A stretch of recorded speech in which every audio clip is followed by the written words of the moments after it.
بسم اللہ الرحمن الرحیم۔ السلام علیکم ورحمۃ اللہ وبرکاتہ۔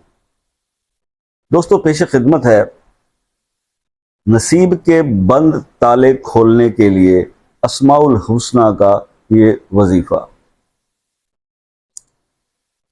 بہت مایوسی ہے، بہت پریشانی ہے، کوئی راستہ نظر نہیں آ رہا، کوئی مدد کے لیے سامنے نہیں آ رہا اور بے یارو مددگار ہو چکے ہیں، تو پھر یہ وظیفہ آپ کے لیے بہت ضروری ہے۔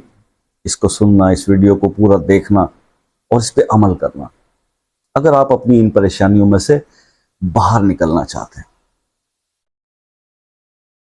یہ ضروری نہیں ہے کہ میری ہی ویڈیو غور سے دیکھنا، کوئی بھی جب کوئی اللہ کی بات کر رہا ہو، کوئی قرآن کا کوئی حدیث، کوئی آیت، کوئی چیز بتا رہا ہو، تو اس کو توجہ سے سن لیا جائے تو میرے خیال میں یہ بہتر ہے آپ کے لیے۔ ہم دوسری ویڈیوز کو تو بڑے غور سے چار چشمے لگا کے دیکھتے ہیں نا، اس کو بھی ذرا تھوڑا سا سن لیا کریں۔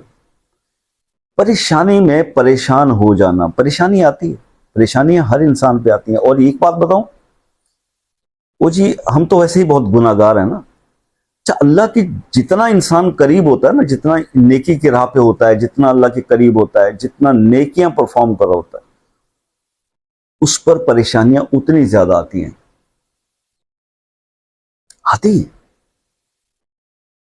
اور پریشانی کے وقت میں پریشان ہو جانا مزید پریشانی کا باعث بنتا ہے۔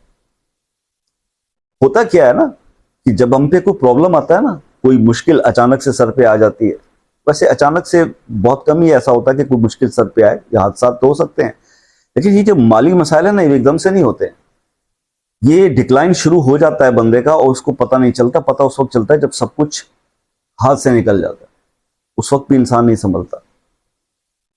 تو کہنے کا مقصد یہ ہے کہ جب ایسی کوئی سچویشن آئے، کوئی پریشانی آپ پہ آ جائے، کوئی مشکل آ جائے، تو پھر اس کو ریسپونڈ کیا کریں۔ ہم لوگ ریئیکٹ کر بیٹھتے ہیں۔ ریئیکٹ کرنا اور چیز ہے، ریسپونڈ کرنا اور چیز ہے۔ ریسپونڈ مین کہ اس کے بارے میں، اس کے سولوشن کے بارے میں بیٹھ کے سوچا جائے۔ اور ایک مسلمان کا رسپانس سب سے پہلا کیا ہوتا ہے جب کوئی پریشانی یا تکلیف آتی ہے؟ کہ وہ اللہ کے حضور حاضر ہو جاتا ہے، اللہ کے سامنے ہاتھ جوڑ کے کھڑا ہو جاتا ہے، نماز پڑھتا ہے، نوافل پڑھتا ہے، دعا مانگتا ہے اپنے مسئلے کے لیے۔ اگر آپ پریشانی میں ہی پریشان ہی ہونا شروع کر دیں گے تو آپ کے حالات یا وہ پریشانی ختم نہیں ہوگی، بلکہ وہ آپ کے لیے انزائٹی کا باعث بنے گی۔ وہ انزائٹی جو ہے وہ آپ کے لیے ڈپریشن میں آپ چلے جائیں گے، ہائپر ٹینشن ہو جائے گی آپ کو، آپ کا بلڈ پریشر شوٹ اپ کر جائے گا، ہارٹ کے پرابلمز پیدا ہو جائیں گے، اور اس پریشانی میں دوائیوں کا خرچہ اور مزید اور جنجال پڑ جائے گا آپ کے گلے میں۔ دوسری بات یہ کہ جب آپ ریئیکٹ کرتے ہیں نا کسی پریشانی، مثال کے طور پر بجلی کا بل زیادہ آ گیا، گھر والوں کی ایسی تیسی کر دی، وہ پنکھا چلا کے لگا بیٹھا تھا، اس نے رات کو لائٹ جلائی ہوئی تھی، ہر وقت موبائل چارج کرتے رہتے ہو، ٹی وی بند کیوں نہیں کرتے؟ اس سے کیا ہوتا ہے؟ اس طرح ریئیکٹ کرنے سے نا، آج کل برداشت لوگوں میں نہیں ہے، چاہے وہ آپ کے گھر کے لوگ ہی ہوں، آپ کے بچے بھی ہوں، آپ کی وائف بھی ہوں نا، یہ ماحول کچھ ایسا ٹینس ہو گیا ہے جیسے آپ کی برداشت کا لیول جو ہے وہ ختم ہو جاتا ہے، ایسے لوگوں کا بھی ہے۔ تو اس سے کیا ہوگا؟ اس سے یہ ہوگا کہ لوگ آپ سے دور چلے جائیں گے، آپ آئسولیٹ ہو جائیں گے، آپ اکیلے رہ جائیں گے، آپ اپنی ٹینشنز کو، گھر کی ٹینشنز کو آفس میں لے کے جائیں گے، آپ سے آفس کا کام صحیح نہیں ہوگا، آفس کی ٹینشنوں کو گھر لے کے جائیں گے، گھر کا ماحول خراب ہوگا۔ یہ بہت ذمہ داری آپ نے، مرد نے خاص طور پہ اپنے لینی ہوتی ہے۔ ایسے نہیں کہا جاتا نا، مرد کی تو ایسی بھی شان ہے۔ تو بھائی یہ چیز کریں، اس طرح پریشانی کو اپنے سر پہ سوار کر کے اس کو ریئیکٹ کرنا چھوڑیں، رسپونڈ کریں۔ یہ تو ایک انیشیٹو ہے شروع میں ہی، جیسے آپ پہ پریشانی آتی، کوئی قیامت نہیں گر جاتی، کوئی کچھ نہیں ہونے والا، میں بچوں کے لیے بڑا فکر مند ہوں جی، میرے بچوں کا مستقبل۔ تمہیں اپنے مستقبل کا پتہ ہے؟ کوئی بچوں کے مستقبل کی فکر ہے؟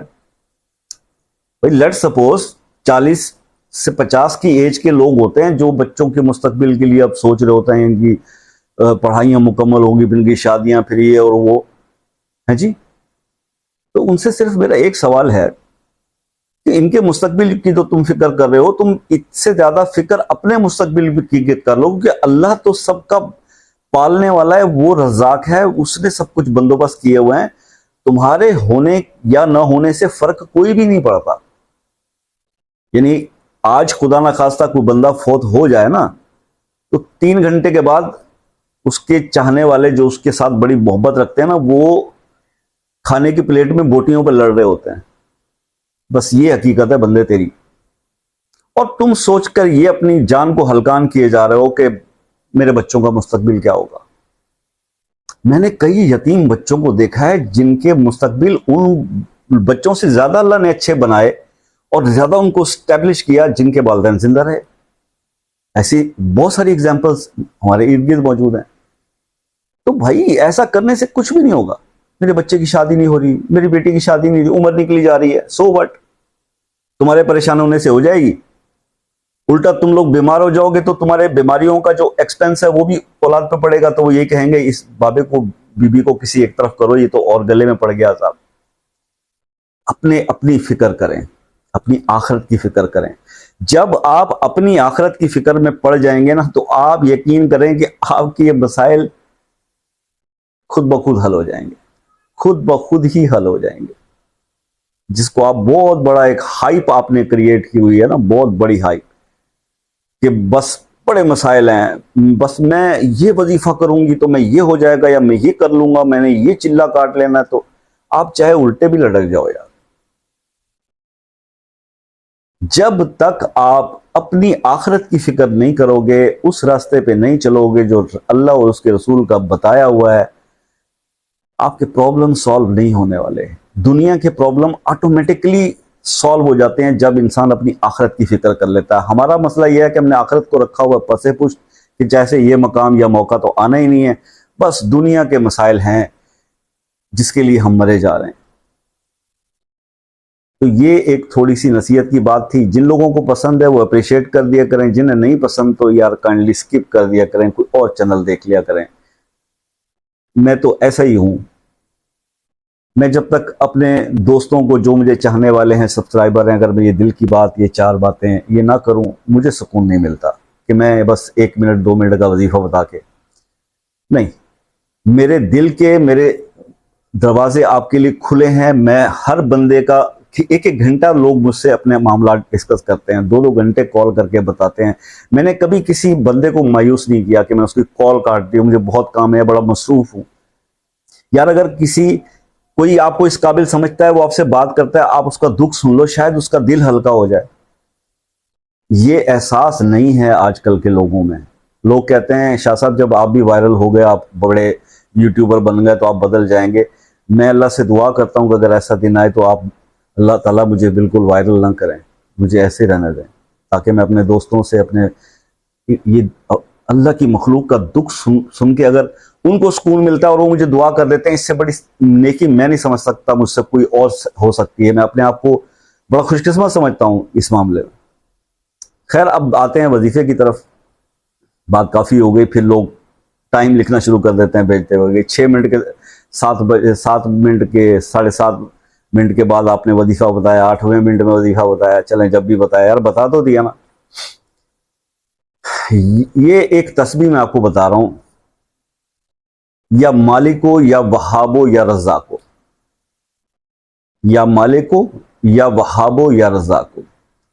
یہ تسبیح آپ نے ایک بار اول آخر درود شریف ہر نماز کے بعد پڑھ لینی ہے. بس دن میں 5 تسبیحاں. یار بہتر یہی ہے کہ ہر نماز کے بعد 5 پڑھیں، تاکہ آپ کی نمازیں بھی باقاعدہ ہو جائیں. کیونکہ مجھے پتا ہے وظیفے کے چکر میں نماز پنجگانہ لوگ کرتے ہیں. تو مہربانی کر کے 5 وقت کی نماز پڑھیں، اور ہر نماز کے بعد یہ ایک تسبیح پڑھیں، اول آخر 1 دفعہ درود ابراہیمی. آپ یہ کریں شروع، میرے کہنے پہ کریں. پہلے آپ اس کو پہلے سٹیپ پہ آپ 11 دن کر لیں، پھر اس کو 21 دن کر لیں. ویسے یہ 40 دن کا عمل ہے. خواتین جن دنوں نماز نہیں پڑھ سکتی اس ڈیز کو ہٹا کے 40 پورے کر لیں.